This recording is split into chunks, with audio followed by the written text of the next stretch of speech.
E lá vamos nós para mais um dia de estudos sobre a certificação FRM. Nesse momento estou na parte 1 do primeiro exame. Inclusive aqui no canal eu já mostrei um vídeo explicando exatamente qual vai ser o método de estudos aqui da certificação, onde basicamente eu peguei o guia de estudos oficial e lá dentro, onde tem tanto o peso de cada uma das provas, os assuntos que vai cair, eu peguei cada um dos bullet points e cada vez que eu destrincho algum bullet point, eu documento aqui um vídeo. Inclusive fica o convite, se quiser receber em primeira mão esses vídeos onde eu divido os meus aprendizados nesse momento estudando FRM, não se esqueça de se inscrever no canal. E a ideia aqui é ir até o final dos estudos, trazendo um material em português. Inclusive pesquisei aqui, não achei até agora no YouTube. Quem sabe podemos montar aqui o primeiro grupo de português de estudos gratuito, sem vender curso nem nada. Então vamos agora para mais um tópico a ser estudado.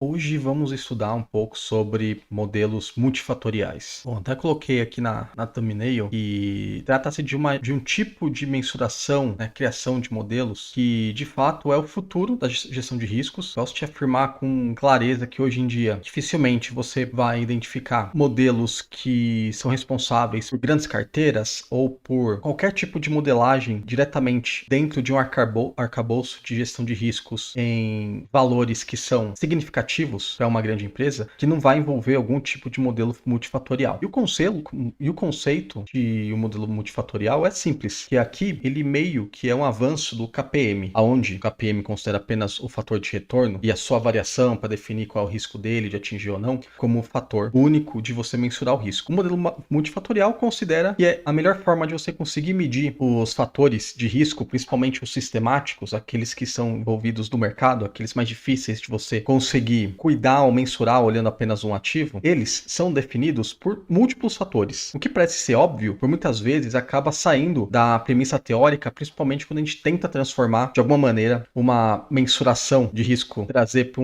o âmbito financeiro. O começo da sua literatura geralmente vem baseada no seu retorno e alguns fatores estatísticos como o desvio padrão, covariância, comparação com um outro tipo de retorno, mas sempre falando sobre retorno, né? Falando no final do dia da mesma variável, comparando com o que é esperado, com o que foi atingido, com a sua variância de acordo com o tempo, com a comparação de um outro benchmarking. E no modelo multifatorial, não. A gente considera também outros fatores para incluir no cálculo. E vamos falar, focando agora no que o exame do FRM considera como literatura a ser considerada, que de fato, quando a gente fala em bancos, a literatura não foge muito disso, e é considerado e separado, né, para a certificação em três tipos de modelos, né? Os modelos macroeconômicos, modelos de fatores fundamentais e de fatores estatísticos. Eu vou dissecar um pouquinho mais como forma também de você conseguir acrescentar bibliografias aí de estudo, assim como eu vou fazer também. É importante a gente ir desmembrando, né? Começando lá no assunto chave dado pela certificação, aonde a gente pega o guia de estudos, disseca cada um dos tópicos e cada tópico a gente vai abrindo e formando uma teia de ensino onde, que na minha opinião, fica muito mais fácil a gente, do mesmo jeito que consegue criar uma estrutura para lembrar melhor dos conceitos, encaixar um com o outro, saber onde é que liga, onde é que não liga, e também aprender de fato, que para mim é um fator mais precioso você conseguir agregar mesmo esse conhecimento ao seu dia a dia de alguma maneira, principalmente com uma forma de adaptar, né? Você pode trazer esse mesmo conceito dos modelos multifatoriais para qualquer estudo seu interno, mesmo se a sua empresa não for exatamente do mercado financeiro, né? Fica a dica aí para uma sugestão para você que está nesse mundo de tomada de decisão, incluir esse tipo de gestão de risco sofisticado, nem que seja uma parte dele ou que lhe for possível trazer para o seu mundo, mas você vai ter uma garantia de trazer de uma fonte considerada a fonte daqueles que trabalham com isso. Então também aqui eu montei uma apresentação para resumir mais ou menos os conceitos, fica mais fácil documentar aqui no vídeo. Então aqui é uma descrição, né? Foi o que mais ou menos eu falei anteriormente, né? Que os modelos multifatoriais propõem que o retorno esperado de um ativo não é explicado apenas por um único fator de mercado, que é o exemplo do KPM, que a gente viu em vídeos anteriores. Inclusive os índices de mensuração de risco também são, grande parte deles, focado nesse retorno, nem que seja mudando o fator tempo e o fator mercado, nicho, concorrente, mas sempre falando do retorno.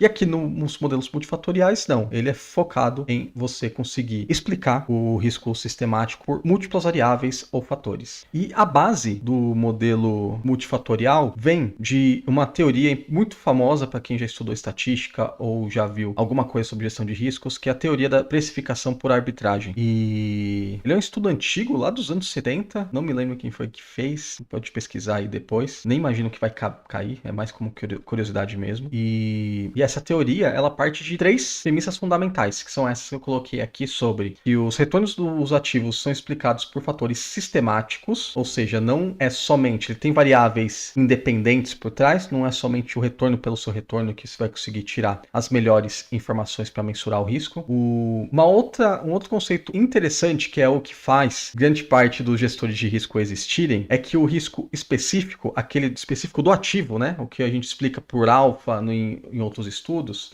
ele pode ser eliminado através de diversificação. Pensa que na teoria a gente tem um risco específico do mercado. Concorda se a gente tiver uma ação que seja de todos os participantes do mercado, a gente vai ter o resultado no mercado? E é mais ou menos essa teoria, essa lógica que faz, apesar de ser óbvio, mostrar que quanto mais diversificado é seu ativo, menos impacto vai ter desse risco específico afetar sua carteira. Então, quanto mais ativos diferentes, você automaticamente elimina uma faixa desse risco específico de todos os ativos que você tem através dessa diversificação. E a outra premissa é que não existem outras oportunidades de arbitragem em portfólios bem diversificados. Ou seja, se na teoria você escolheu bem, tanto em questão de quantidade e na escolha, né, em questão de correlação do seu portfólio, ainda assim vai existir um risco aí dentro da sua carteira que você não tem que fazer. E é esse risco, através dessa premissa, que justifica trazer esses modelos multifatoriais para conseguir quebrar esse risco, esse modelo,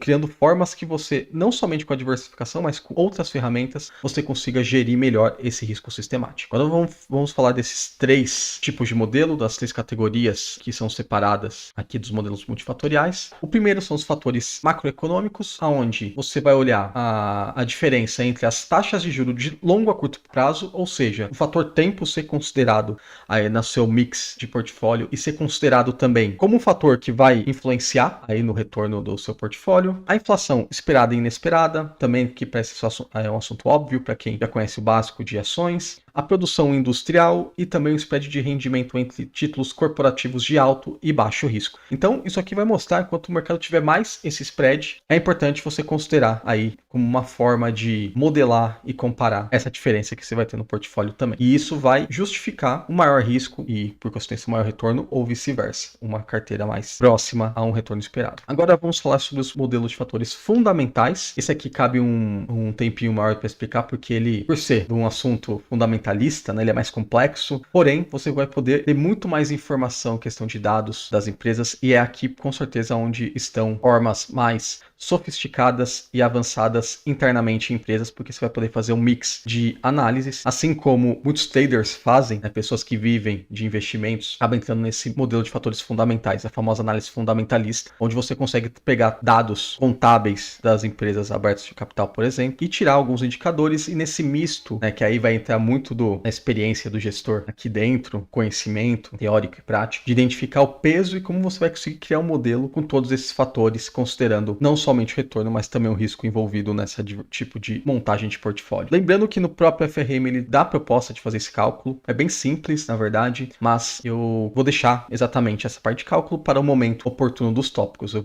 Minha ideia desse método de estudos é seguir à risca cada um dos tópicos informados pelo guia de estudos, que uma hora ou outra vai chegar a hora de aprofundar cada uma das etapas, e com certeza essa questão do cálculo dos modelos dos fatores fundamentais também vai chegar futuramente. O modelo inicial de fatores fundamentais, considerado como referência bibliográfica aqui, é o modelo de 3 fatores da Fama French, que consideram, conforme o próprio nome fala, 3 fatores, que é o KPM, que é o que já falamos anteriormente, onde a gente faz um cálculo do retorno esperado do ativo baseado em seu retorno e a variação do seu retorno, o retorno do mercado. Mas não só isso, também vai considerar o SMB, que ele vai medir a diferença de retorno entre as empresas de pequena capitalização, as famosas small caps, com as grandes empresas. Então essa diferença é um fator que vai ser importante para você identificar onde está o seu portfólio dentro desse range. E o HML também. A diferença do HML é que ele vai olhar o valor. Então um é o tamanho e outro é o valor. Então uma que tem um alto valor contábil em relação ao valor de mercado, a empresa já consolidada geralmente, contra aquelas com baixo valor contábil que ainda está em crescimento, em fase de crescimento. Então esses ranges vão definir posições dentro da sua carteira de portfólio e posicionar dentro desses fatores aonde ela ficaria, né? Tamanho, valor e também retorno, que seria o KPM. Aí em 2015 2015 teve a inserção de outros 2 índices, que é o de lucratividade operacional, também você consegue encontrar isso aqui em balanços das empresas, e agressividade nos investimentos. Seria muito focado no nível de risco envolvido nos investimentos dentro dessas empresas e dentro das ações que estão dentro do seu portfólio. E também existem modelos alternativos.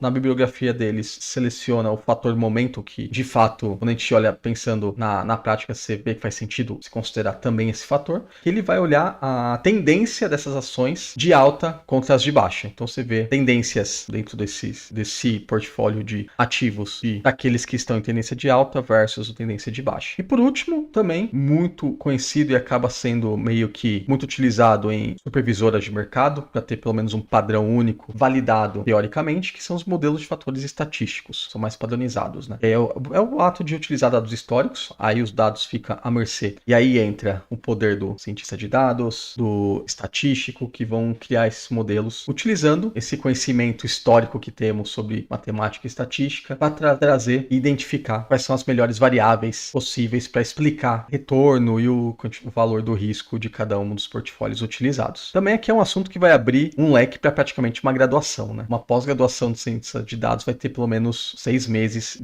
falando sobre esse assunto. Aí tem técnicas de regressão, tem vários modelos e teorias por trás aqui, que também não vai ser assunto nesse momento, já que por enquanto é um lance introdutório, mas com certeza vai ter um aprimoramento nos próximos livros aqui do exame de estudo. E aí, o que achou do vídeo? Fica aqui mais uma vez o lembrete de curtir o vídeo, para que ele também seja repassado para outras pessoas que tenham interesse de estudar o FRM e quem sabe encontrar um bom vídeo em português, e ao mesmo tempo, quem sabe a gente consiga criar um grupo de estudos, dividindo conhecimento. Coloca aqui embaixo nos comentários se tiverem algum outro detalhe a acrescentar também, e juntos levarmos a palavra de gestão de riscos, que com certeza é um assunto do futuro, e que com certeza, se você ainda está em dúvida do que aprender e achar alguma carreira na sua vida, aconselharia a olhar com carinho sobre gestão de riscos. Te agradeço por ter assistido o vídeo até aqui e te aguardo para o próximo.